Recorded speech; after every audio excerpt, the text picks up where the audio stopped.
So guys, magandang gabi, Motopoid here. Ito, nakating at nalinis na natin yung digital dashboard panel para dito sa motor na to. Actually, ang motor na to is SSX 200. Later on, abang-abang lang, gagawa rin tayo para sa ibang unit. Pero sa ngayon, ito muna, yung pinaka 001 natin, nakating na natin, nalinis na natin. Then, check natin kung paano siya ilalagay. Test fit na natin siya, no? Okay.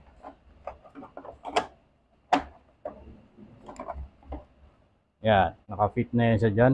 Ito yung nakalagay sa kanya dati. Itong pinaka-dashboard na yan. Gumawa tayo ng sarili natin and niready natin siya para sa digital speedometer na to. Yung madalas din natin nakikita to sa Ducati. Actually, nilagay natin to kay Battle Lapper dati. Ngayon, nilalagay din natin to dito kay Saddam. Good news, magkakaroon na rin kayo para sa unit na to. Depende kung ano na yung unit na magawa natin. Anyway, ganito ang magiging itsura niya. Yan. So, fit na yan siya para sa motor na to. Ayan siya, parang stock lang, di ba? Hindi siya yung parang kinabit lang, kundi palit talaga ng buong dashboard panel na nakapit dito sa digital speedo na to. Okay, power.